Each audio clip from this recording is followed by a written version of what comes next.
আমরা গত ক্লাসে দেখছিলাম একটা পেজের মধ্যে কিভাবে টেবিল তৈরি করতে হয়। টেবিলটা তৈরি করতে হলে আসতে হবে ইনসারের মধ্যে এসে টেবিলের ড্রপ পয়েন্টে ক্লিক করে এখানে যে অপশনটা আছে আমরা এটা ব্যবহার করতে পারবো। আবার ইনসার্ট টেবিলের মধ্যে ক্লিক করলে আর একটা অপশন আছে, টেবিল আসবে, লেখা আছে নাম্বার অফ কলাম, কতগুলো কলাম নিব।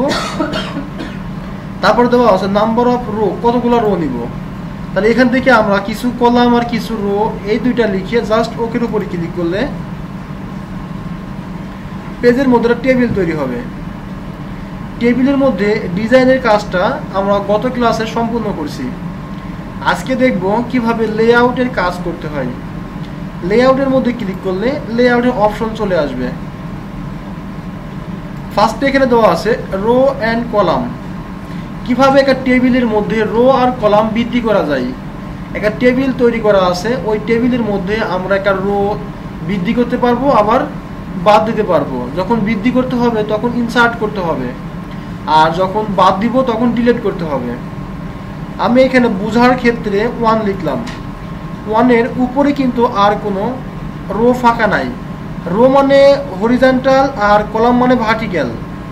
হরিজন্টাল কোনো ঘর ফাঁকা নাই 1-এর উপরে। আমরা চাচ্ছি 1-এর উপরে একটা নতুন করে ঘর বৃদ্ধি করব। এখানে দেওয়া আছে রো অ্যান্ড কলাম, এর মধ্যে একটা অপশনের কাজ দেওয়া আছে ইনসার্ট অ্যাবভ, এবং কার্সারটা তীর চিহ্নটা উপরের দিকে।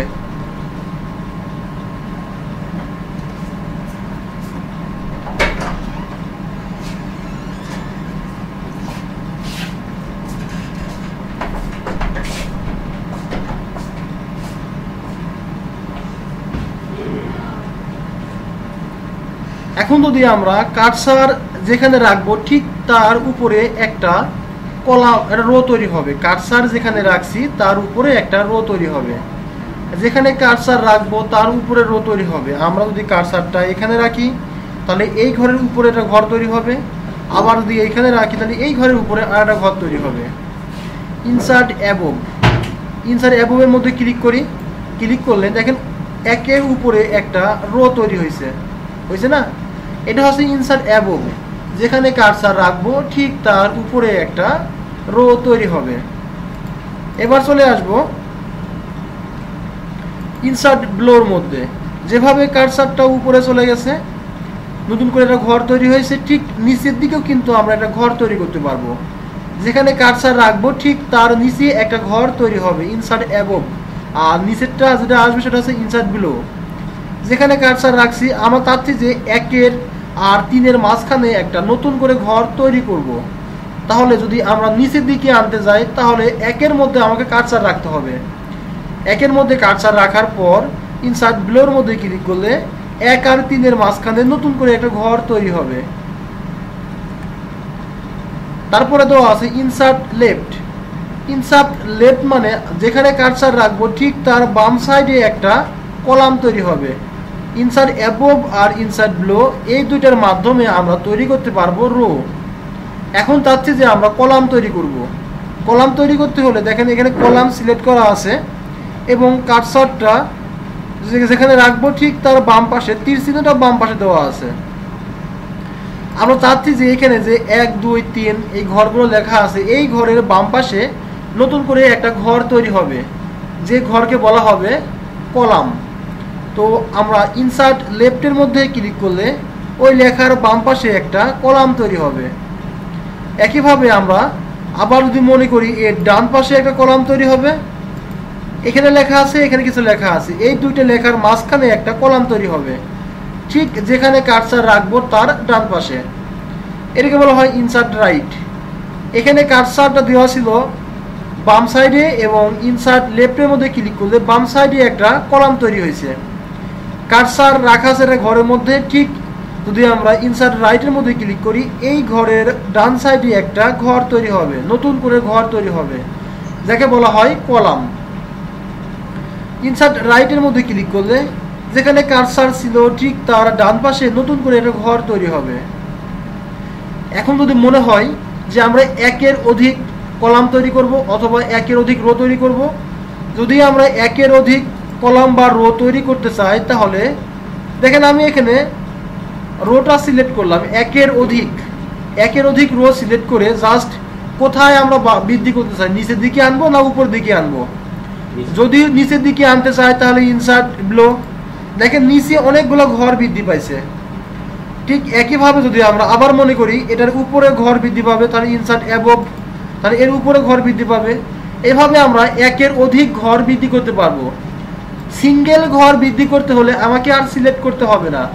আর যদি একের অধিক ঘর বৃদ্ধি করতে চাই, কতগুলো ঘর বৃদ্ধি করতে চাই এতগুলো ঘর সিলেক্ট করতে হবে। ঠিক একইভাবে ইনসার্ট লেফট আর রাইটের ক্ষেত্রেও একই। যদি আমরা একের অধিক কলাম বৃদ্ধি করতে যাই তাহলে কলাম সিলেক্ট করে ইনসার্ট লেফটের মধ্যে ক্লিক করলে দুইটা কলাম এর আগে বৃদ্ধি পাবে। আবার যদি আমরা দুইটা কলাম সিলেক্ট করে ইনসার্ট রাইটের মধ্যে ক্লিক করি, এর ডান পাশে দুইটা কলাম বৃদ্ধি পাবে। যতগুলো কলাম আমরা সিলেক্ট করে রাখবো অতগুলো কলাম বৃদ্ধি পাবে। হোক কলাম না হয় রো বৃদ্ধি করতে পারবো এবং কলাম বৃদ্ধি করতে পারবো। তারপরের অপশন দেওয়া আছে ডিলেট। আমরা চাচ্ছি যে উপরের ঘরের মধ্যে 0 লেখা আছে, পুরো ঘরটা আমরা ডিলেট করে ফেলবো। আমরা ইনসার্টের মাধ্যমে বৃদ্ধি করতে পারছি, আর ডিলেটের মাধ্যমে এখন ডিলেট করতে হবে, বাদ দিতে হবে। যে রোটা আমরা ডিলিট করব ওই রোয়ের যে কোনো ঘরের মধ্যে আমরা কার্সার রাখবো। এইখানে কার্সার রাখতে পারি, এইখানে কার্সার রাখতে পারি। এক কথায় ওই রোয়ের মধ্যে যে কোনো অংশে কার্সার থাকতে হবে। যে রোয়ের মধ্যে কার্সার থাকবে শুধু ওই রোটাই ডিলিট হবে, অন্য কোনো রো ডিলিট হবে না। তাহলে আমরা এখানে 0 যে ঘরের মধ্যে আছে এই ঘরটা ডিলিট করবো, মানে পুরো ঘর ডিলিট করব। সিলেক্ট করার পর মানে ওর মধ্যে কার্সার রাখার পর চলে আসবো ডিলিটেড ড্রপ পয়েন্টে। এখানে কয়েকটা অপশন দেওয়া আছে, insert cell, insert column, insert row, insert table. তাহলে এখান থেকে আমরা ডিলিট করতে চাচ্ছি কোনটা, ইনসার্ট রো। ইনসার্ট রো এর মধ্যে ক্লিক করলে এখানে তো 0 একটা ঘর ছিল, ওই ঘরটা আর নাই, রিমুভ হয়ে গেছে। আবার যদি একের অধিক আমরা ঘর ডিলিট করতে চাই তাহলে একের অধিক ঘর সিলেক্ট করতে হবে। তারপর ডিলিটেড ড্রপ পয়েন্টে ক্লিক করে ডিলিট রো এর মধ্যে ক্লিক করলে ওই ঘরগুলো রিমুভ হয়ে যাবে। তার নিচে আছে, উপরে আছে ডিলিট কলাম। যে ঘরের মধ্যে কার্সার আছে আমরা এই কলামটা ডিলিট করতে চাই, এই কলামের যে কোনো অংশের মধ্যে কার্সার রাখবো। রাখার পর ডিলিটেড ড্রপ পয়েন্টে এসে ডিলিট কলাম, তাহলে ওই কলামটা আর থাকবে না। কিন্তু আমরা বাম দিক থেকে একটা কলাম ডিলিট করলাম, ডান দিকে কলামটা ফাঁকা হলো। কি জন্য ফাঁকা হয়েছে, আমরা ডিলিট করছি ডান দিকে, বাম দিকে, কিন্তু কলামটা ফাঁকা হয়ে গেছে ডান দিকে। কি জন্য, কারণ এই জন্যই ফাঁকা হয়েছে যে সামনে থেকে যদি আমরা ঘরগুলো ডিলিট করে দিই, সামনের ঘরটা আর ফাঁকা থাকে না, পিছনের ঘরগুলো এসে ওই জায়গাটা ফ্ল্যাপ করে দেয়, আর পিছনের গুলা ফাঁকা হয়ে যায়। ঠিক একইভাবে আমি এখানে সামনের একটা ঘর মানে সামনের একটা কলাম ডিলিট করে ফেললাম, ওই জায়গাটা ফ্ল্যাপ থাকবে না, মানে ওই জায়গাটা খালি থাকবে না, পিছনের ঘরগুলো এসে ওই জায়গাটা ফ্ল্যাপ করে দিবে আর পিছনে ফাঁকা হয়ে যাবে। তারপরে দেওয়া আছে ডিলিট টেবিল। তাহলে এখান থেকে আমরা ডিলিট রো বুঝলাম, ডিলিট কলাম বুঝলাম, এবার দেখবো ডিলিট টেবিল। আবার যদি মনে করি একসঙ্গে আমরা একটা কলাম ডিলিট করে ফেলবো, তাহলে একের অধিক কলামগুলো কতগুলো কলাম ডিলিট করতে চাই এতগুলো কলাম সিলেক্ট করব। সিলেক্ট করলে ডিলিট কলামের মধ্যে ক্লিক করলে ওই কলামগুলো ডিলিট হয়ে যাবে। তারপরে আমরা চাচ্ছি যে পুরো টেবিলটা এখন ডিলিট করে ফেলবো। পুরো টেবিলটা ডিলিট করতে হলে পুরো টেবিলের মধ্যে যে কোনো অংশে কার্সার রাখবো। এক কথায় টেবিলের মধ্যে কার্সার থাকতে হবে। থাকার পর ডিলিটেড ড্রপ পয়েন্টে এসে ডিলিট টেবিল। যদি আমরা ডিলিট টেবিলের মাধ্যমে ডিলিট করতে চাই তাহলে ডিলিট টেবিলের উপরে ক্লিক করতে হবে। তাহলে এই পেজের মধ্যে যে টেবিলগুলো ছিল ওই টেবিলটা রিমুভ হয়ে যাবে। কন্ট্রোল জেড চাপলে আমরা ওইটা আবার ফিরে পাবো।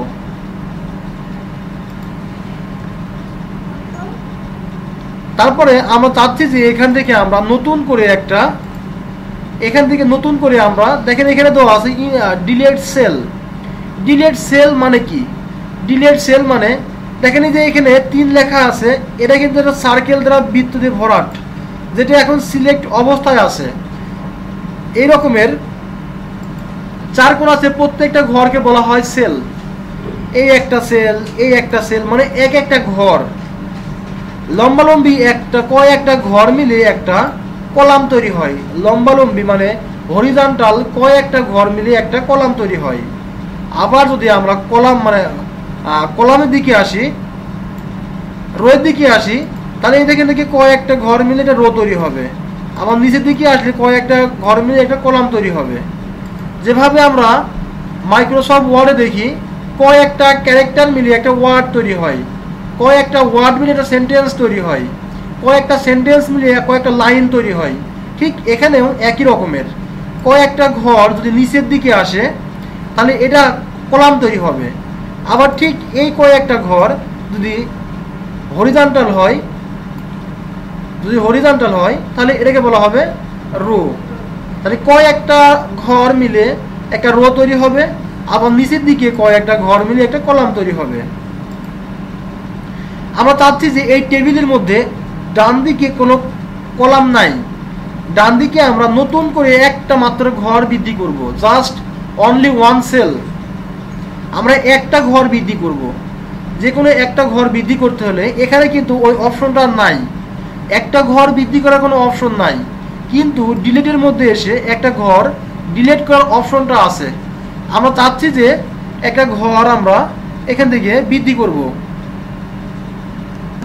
একটা ঘর বৃদ্ধি করতে হলে যে ঘরটা বৃদ্ধি করতে চাই, যে ঘরের পাশে বৃদ্ধি করতে চাই, ওই ঘরের মধ্যে মাউসের রাইট বাটন চাপ দিব।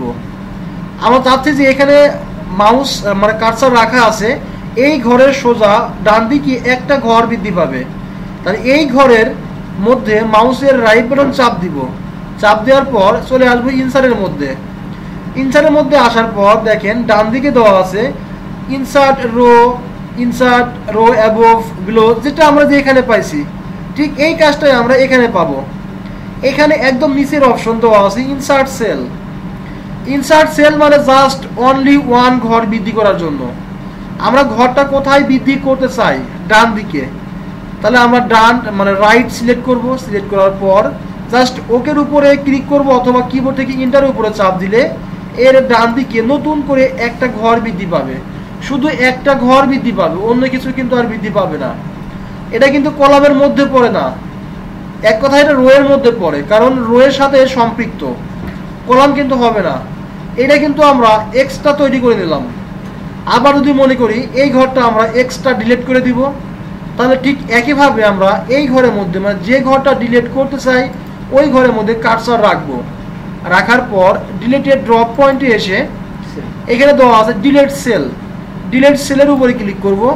এখানে কিন্তু লেফট সিলেক্ট করাই আছে, জাস্ট আমরা লেফটটা ডিলিট করতে চাই, বাম দিকে ডিলিট করতে চাই, ওকের উপরে চাপ দিলে ওটা ডিলিট হয়ে যাবে। আবার যদি মনে করি আমরা এই ঘরটা ডিলিট করে দিব, যে ঘরের মধ্যে কার্সার আছে, একইভাবে ডিলিটেড ড্রপ পয়েন্টে এসে ডিলিট সেলের উপরে ক্লিক করে জাস্ট ওকের উপরে ক্লিক করি। দেখেন এখান থেকে ওই দাগটা ভেঙে গেছে, তার মানে ওই দাগটা ওখান থেকে রিমুভ হয়ে গেছে, ওই ঘরটা রিমুভ হয়ে গেছে। বুঝতে পারলাম? তাহলে এখান থেকে আমরা দেখলাম কিভাবে ইনসার্ট করা যায়। ইনসার্ট অ্যাবোভ যেখানে কার্সার রাখবো ঠিক তার উপরে একটা ঘর বৃদ্ধি পাবে। আবার যদি একের অধিক ঘর সিলেক্ট করে রাখি তাহলে একের অধিক ঘর বৃদ্ধি পাবে। ঠিক একইভাবে যেখানে কার্সার রাখবো তার নিচে একটা ঘর বৃদ্ধি পাবে। যদি একের অধিক ঘর সিলেক্ট করে রাখি একের অধিক ঘর বৃদ্ধি পাবে। ইনসার্ট লেফট মানে যেখানে কার্সার রাখবো ঠিক তার বাম পাশে একটা কলাম তৈরি হবে। যদি একের অধিক কলাম সিলেক্ট করে রাখি তাহলে বাম পাশে একের অধিক কলাম তৈরি হবে। ইনসার্ট রাইট যেখানে কার্সার রাখবো ঠিক তার ডান দিকে একটা কলাম তৈরি হবে। যদি আমরা একের অধিক কলাম সিলেক্ট করে রাখি তাহলে ডান দিকে একের অধিক কলাম সিলেক্ট হবে। আবার এখান থেকে কিভাবে ডিলিট করতে হয় এটা আমরা ডিলিট করতে পারলাম। যে ঘরটার মধ্যে কার্সার রাখবো যদি আমরা ওই রোটা ডিলিট করতে চাই তাহলে ডিলিট রো, আবার যদি ওই কলামটা ডিলিট করতে চাই তাহলে ডিলিট কলাম, যদি আমরা পুরো টেবিলটা ডিলিট করতে চাই তাহলে ডিলিট টেবিল, আর নির্দিষ্ট কোনো ঘর যদি সেল যদি আমরা ডিলিট করতে চাই তাহলে ডিলিট সেল। তারপরে কোন দিকটা ডিলিট করতে চাই জাস্ট ওকের উপরে ক্লিক করলে ওই ঘরটা ডিলিট হয়ে যাবে। এবার চলে আসবো মার্জের মধ্যে। আমরা ডিজাইনের মধ্যে দেখছিলাম কিভাবে একটা টেবিলকে মার্জ করতে হয়, ইরেজ করতে হয়। ইরেজের মধ্যে ক্লিক করে কতটুকু অংশ ইরেজ করব এতটুকু অংশ সিলেক্ট করে মাউসের লেফট বাটন ছেড়ে দিলেই ওই ঘরটা ডিলিট হয়ে যাবে। ঠিক আমরা এই কাজটা ইরেজের মাধ্যমে না করে লেআউটের মাধ্যমে এসে করব। লেআউটের মাধ্যমে এসে করতে হলে কতটুকু অংশ আমরা মার্জ করতে চাই অতটুকু অংশ আমাকে আগে সিলেক্ট করতে হবে। এখানে কিন্তু আমরা আগে সিলেক্ট করি নাই, কিন্তু যখন আমরা লেআউটের মধ্যে আসব আমাকে ওই জায়গাটা আগে সিলেক্ট করতে হবে। কতটুকু অংশ আমরা ডিলিট করতে চাই এতটুকু অংশ সিলেক্ট করব। সিলেক্ট করার পর মার্জের মধ্যে দেওয়া আছে মার্সেল আছে না, মার্সেলের মধ্যে ক্লিক করি, তাহলে এই ঘরের মধ্যে যতগুলো রো কলাম থাকবে রো কলামগুলো রিমুভ হয়ে যাবে, আর থাকবে না। আরেকবার দেখাচ্ছি, আমরা কতটুকু অংশ রিমুভ করতে চাই এতটুকু অংশ সিলেক্ট করতে হবে। সিলেক্ট করার পর চলে আসব মার্সেলের মধ্যে ক্লিক করলে এই ঘরের মধ্যে যে রো কলামগুলো ছিল ওই রো কলামগুলো রিমুভ হয়ে যাবে, আর থাকবে না। আমরা ডিজাইনের মধ্যে যখন একটা ঘর তৈরি করলাম মানে ফাঁকা করলাম তখন কিন্তু ড্র টেবিলের মাধ্যমে কিছু অঙ্কন করছিলাম। এই টেবিলের মধ্যে মানে এই বক্সের মধ্যে নতুন করে টেবিল তৈরি করছিলাম। ঠিক একইভাবে আমরা এই টেবিলের মধ্যে আমরা আরেকটা নতুন করে টেবিল তৈরি করব। টেবিল বলতে এই বক্সের মধ্যে আমরা একটা নতুন করে টেবিল তৈরি করব, তাকে বলা হয় স্পিড সেলের মধ্যে ক্লিক করলে একটা অপশন আসবে। এখানে দেওয়া আছে number of column, number of rho. যখন আমরা ইনসার্টের মধ্যে নতুন করে একটা টেবিল তৈরি করার জন্য ইনসার্টের মধ্যে ক্লিক করলাম তখন একটা অপশন আসছিল number of column, number of rho.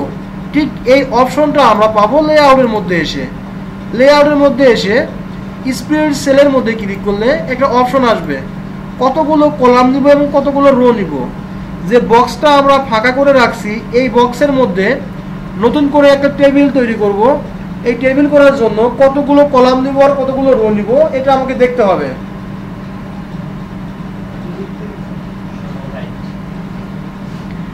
এখানে কতগুলো রো নিব এবং কতগুলো কলাম নিব এখান থেকে আমাকে সিলেক্ট করতে হবে। এখানে দেওয়া আছে নাম্বার অফ কলাম, আমরা এই বক্সের মধ্যে যতগুলো কলাম নিতে চাই এখান থেকে সিলেক্ট করতে হবে। উপরে ড্রপ পয়েন্টটা প্লাস মানে সংখ্যাটা বাড়বে, আর নিচে ড্রপ পয়েন্টটা মাইনাস সংখ্যাটা কমবে। তাহলে কতগুলো কলাম নিতে চাই আমরা আবার ডিলিটের মাধ্যমেও দিতে পারবো। জাস্ট 6টা কলাম নিব আমরা, রো নিব কয়টা এখান থেকে সিলেক্ট করতে হবে। ঠিক একইভাবে উপরেরটায় ক্লিক করলে সংখ্যা বাড়বে আর নিচেরটায় ক্লিক করলে সংখ্যা কমবে। আমরা এখান থেকে 4টা অথবা 2টা রো নিব, তাই না, অথবা 4টা নিই। আমরা এখন চাচ্ছি যে এর মধ্যে আমরা 4টা রো তৈরি করব আর 6টা কলাম তৈরি করব। এই 2টা সিলেক্ট করার পর জাস্ট শুধু ওকের উপরে ক্লিক করব অথবা কিবোর্ড থেকে এন্টার চাপ দিব। তাহলে এই ঘরের মধ্যে নতুন করে একটা টেবিল তৈরি হয়ে যাবে। এর মধ্যে 1টা 2টা 3টা 4টা 5টা 6টা এর মধ্যে কলাম আছে, 1টা 2টা 3টা 4টা রো আছে। ঠিক আমরা যদি মনে করি আমরা পুনরায় আবার তৈরি করব, এখানে 4টা কলাম নিব আর 2টা রো নিব। দেখেন এর মধ্যে 4টা কলাম তৈরি হয়েছে আর 2টা রো তৈরি হয়েছে। ঠিক একইভাবে এখান থেকে আমরা বিভিন্নভাবে এই টেবিলটা তৈরি করতে পারবো। তারপরের অপশন এটাকে বলা হয় স্পিড টেবিল মানে এটা কিন্তু অনলি ওয়ান টেবিল। আমরা চাচ্ছি যে এই টেবিলটাকে 2 ভাগে ভাগ করে ফেলবো। একটা টেবিল তৈরি করা আছে, ওই টেবিল থেকে আমরা আর একটা টেবিল তৈরি করব। একটা টেবিল তৈরি করা আছে, টেবিল তৈরি একটা আছে, কিন্তু ওখান থেকে ওই টেবিলটাকে আমরা 2 খণ্ডে খণ্ডিত করব। কোন জায়গা থেকে খণ্ডিত করব ওইখানে আমাকে কার্সার রাখতে হবে। যেখান থেকে আমরা টেবিলটাকে 2টা অংশে 2টা পার্ট করতে চাই ঠিক ওইখানে কার্সার রাখবো। রাখার পর চলে আসব স্পিড টেবিলের মধ্যে ক্লিক করি। যেখানে কার্সার ছিল ঠিক ওইখান থেকে 2টা অংশ তৈরি হয়েছে। আমরা চাচ্ছি যে এটা হচ্ছে 1 নাম্বার টেবিল, এটা 2 নাম্বার টেবিল। অনেক সময় দেখবেন একটা পেজের মধ্যে 2টা টেবিল তৈরি করা আছে, ঠিক এভাবেই টেবিলটা তৈরি করা হয়। একটা টেবিলকে 2টা অংশে ভাগ করা হয়, তাহলে আমাকে এক্সট্রা ভাবে আর একটা টেবিল তৈরি করতে হবে না। আবার যদি মনে করি যে আমরা 2 নাম্বার টেবিলটাকে আর একটা অংশ তৈরি করব, ঠিক যেই জায়গা থেকে আমরা অংশটা করতে চাই ওইখানে কার্সার রাখবো।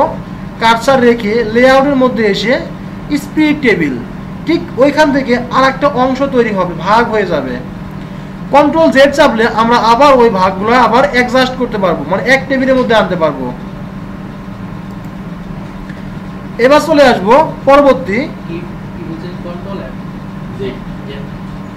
এবার চলে আসবো সেল সাইজ, মানে সেল সাইজ বলতে এর সাইজ কত, এর হাইট ওয়াইট কত। অটো ফিট দরকার নাই, এটা লাগবে না। এখানে দেওয়া আছে হাইট, একটা সেলের হাইট কত, এখানে দেওয়া আছে হাইট দেওয়া আছে 0.19 ইঞ্চি আছে না, 0.19 ইঞ্চি, আর ওয়াইড দেওয়া আছে 1.12 ইঞ্চি। তার মানে এই ঘরটার হাইট উচ্চতা 0.19 ইঞ্চি আর প্রশস্ততা 1.12 ইঞ্চি। আমরা কিন্তু এই যে ঘরটার হাইট ওয়াইড বৃদ্ধি করতে পারি। দেখেন এখানে দেওয়া আছে হাইট, আমি চাচ্ছি যে এর হাইটটা বাড়বে, তাহলে হাইটটা যদি একটু বাড়াই দিই, হাইটটা এখান থেকে বাড়তেছে, ওয়াইড কিন্তু বাড়তেছে না, ওয়াইড কিন্তু একই আছে।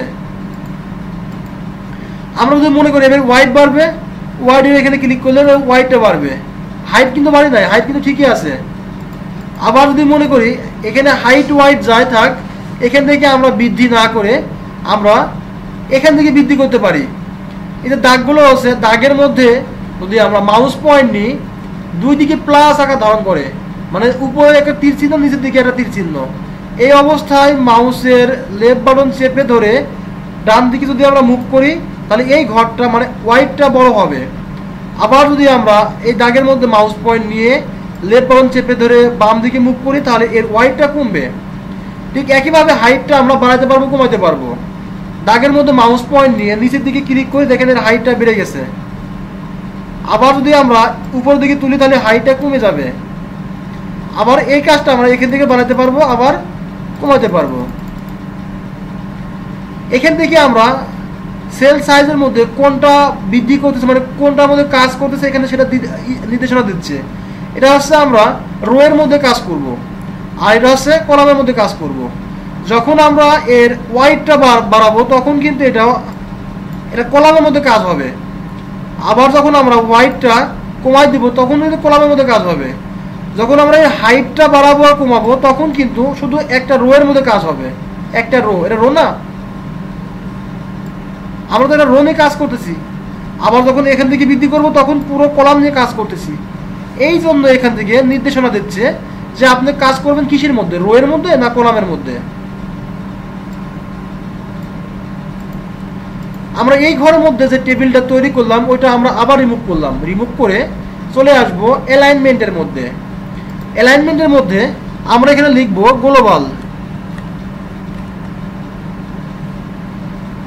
Global computer. দেখেন এই লেখাটা আছে এই বক্সের একদম উপরে বাম সাইডে। এখানে তিন ধরনের অ্যালাইনমেন্ট দেওয়া আছে। একটা হচ্ছে টপ অ্যালাইন, একটা মিডিল অ্যালাইন, আর একটা বটম অ্যালাইন। একটা পেজকে তিনটা অংশে ভাগ করা হয়। একটা হচ্ছে উপর সাইড, একটা নিচের সাইড, আর একটা মাঝখানের সাইড। ঠিক এই বক্সটাকেও তিনটা অংশে ভাগ করা হয়েছে। একটা হচ্ছে উপরের সাইড, একটা নিচের সাইড, আর একটা মিডিলের সাইড। যখন আমরা একটা মাছ কাটি, তখন কিন্তু মাছের তিনটা সাইড, একটা সামনের দিকে, একটা পিছনের দিকে, আর একটা মাঝখানের দিকে। এখানেও কিন্তু ঠিক তিনটা সাইড, একটা উপরের দিকে, একটা নিচের দিকে, আর একটা মাঝখানের দিকে। উপরের দিকে আবার তিনটা অংশে ভাগ করা হয়। একটা হচ্ছে alignment of left, alignment of right, আর অ্যালাইনমেন্ট সেন্টার। ঠিক নিচেও তিনটা অংশ ভাগ করা হয়। Alignment bottom left, alignment bottom right, alignment bottom centre. আবার মিডিলকে তিনটা অংশ ভাগ করা হয়। Alignment middle left, alignment middle right, alignment middle centre. এই লেখাটাকে আমরা বিভিন্নভাবে বিভিন্ন জায়গায় নিতে পারবো অ্যালাইনমেন্টের মাধ্যমে। আবার চাচ্ছি এই লেখাটাকে আমরা একটু ঘোরাবো। এটা তো বাম দিক থেকে ডান দিকে আছে, আমরা এটাকে অ্যাঙ্গেল করব। অ্যাঙ্গেল বলতে এই লেখাটা বাম দিক থেকে ডান দিকে না হয়ে উপর থেকে নিচের দিকে আসবে। এখানে দেওয়া আছে টেক্সট ডিউরেশন অনুযায়ী এই লেখাটা হবে। যদি আমরা টেক্সট ডিউরেশনের উপরে ক্লিক করি, তাহলে ওই লেখাটা উপর থেকে নিচ দিকে আসবে। এখন আমরা যা যা লিখবো সব লেখাগুলো উপর থেকে নিচের দিকে চলে আসবে। টেক্সট ডিউরেশনের উপরে যদি আমরা পুনরায় ক্লিক করি, তাহলে লেখাগুলো এখন উপর থেকে নিচ দিকে না এসে নিচ থেকে উপরের দিকে যাবে। টেক্সট ডিউরেশনের উপরে পুনরায় ক্লিক করলে লেখাটা আগের মতো হয়ে যাবে। তারপর এখানে দেওয়া আছে সেল মার্জিনের দরকার নাই,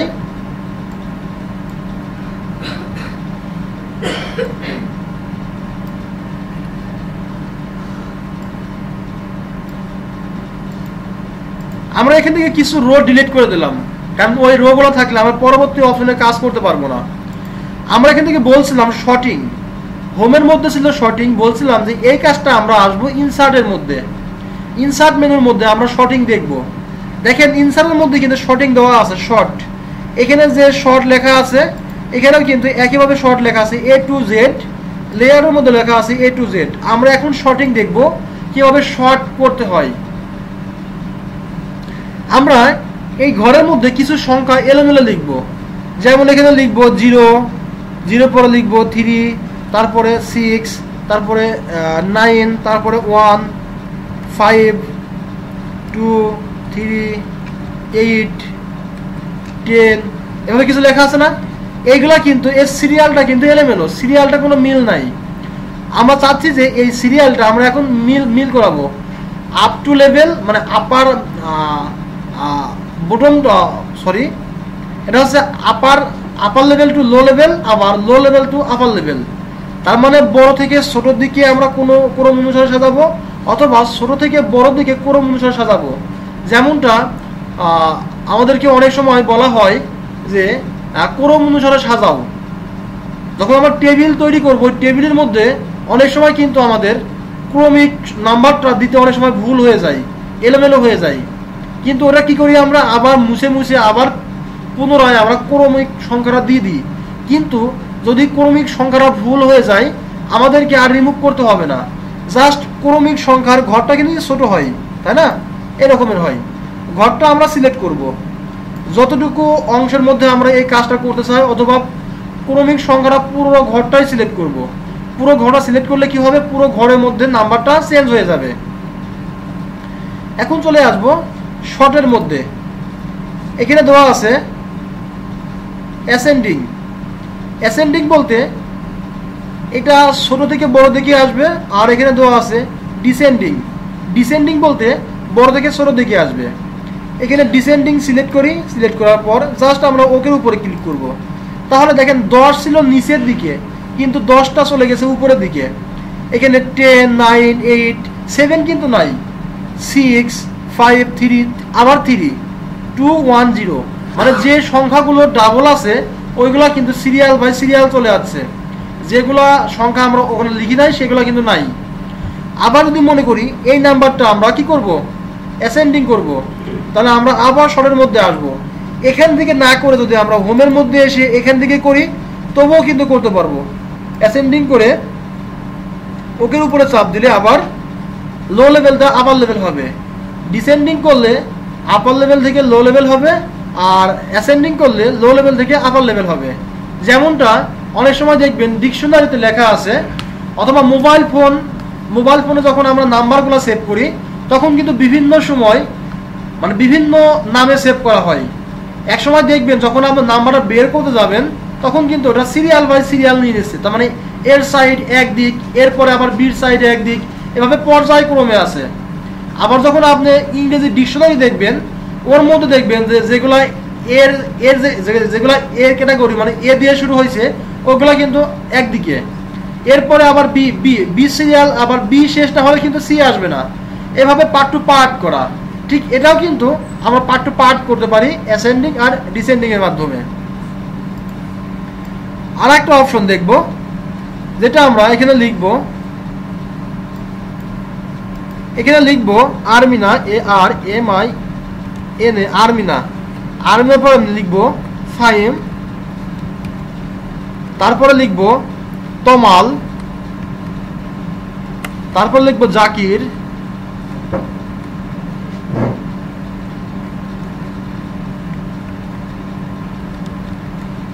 তারপরে লিখব কাজল। এগুলা কিন্তু এলোমেলো সংখ্যা, তাই না। আবার এখানে সি লিখি ক্যাট, তারপরে লিখি ব্যাট, এগুলা কিন্তু এলোমেলো সংখ্যা, এগুলা কিন্তু একটাও মিল নাই। মিল আছে দেখেন, এ ফার্স্টে আছে, তারপর কিন্তু আর বি থাকার কথা, বি কিন্তু আর নাই।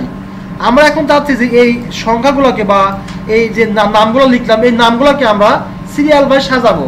মানে এ যেগুলো এ দিয়ে শুরু হয়েছে ওটা এক সাইডে, যেটা বি দিয়ে শুরু হয়েছে সেটা এক সাইডে, এই রকমের। তাহলে আমরা আবার চলে আসবো শর্টিং এর মধ্যে। হোমের মধ্যে যে শর্টিং আছে আমরা এখান থেকেও করতে পারি, আবার যদি আমরা লেআউটের মধ্যে আসি তবুও কিন্তু করতে পারবো। জাস্ট অ্যাসেন্ডিং এর মধ্যে ক্লিক করে ওকের উপরে ক্লিক করি, দেখেন যেগুলো এ সিরিয়াল, এরপরে বি, বির পরে সি, এভাবে পর্যায়ক্রমে চলে যাচ্ছে। আবার যদি আমরা সিলেক্ট করে এখান থেকে ডিসেন্ডিং করি, তাহলে কিন্তু আবার যেটা একদম সর্বশেষ যে ক্যারেক্টারটা ওটা কিন্তু উপরে চলে যাবে, এবং সর্বপ্রথম যেটা সেটা কিন্তু নিচের দিকে চলে আসবে। বুঝতে পারলাম? এটা ছিল আমাদের অ্যাসেন্ডিং আর ডিসেন্ডিং। এই কাজটা আমরা হোমের মধ্যে না করে চলে যাচ্ছি ইনসার্টের মধ্যে, পেজ লেআউটের মধ্যে। এখান থেকে আর ডেটা যেগুলো এখানে যে অপশনগুলো আছে, ফর্মুলার, তারপর আছে কনভে টু টেক্সট, এগুলো আমরা দেখব এক্সেলের মধ্যে। মূলত এখান থেকে ডেটা মূলত এক্সেলের কাজ।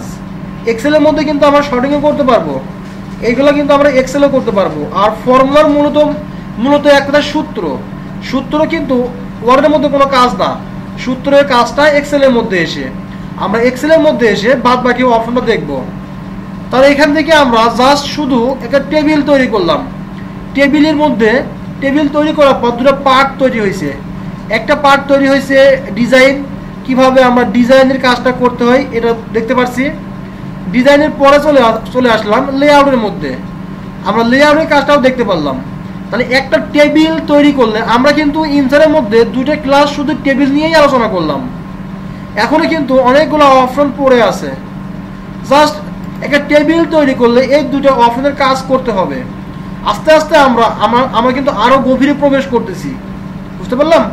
তাহলে আমরা আগামী ক্লাসে দেখব কিভাবে বাদ বাকি কাজগুলো করতে হয়।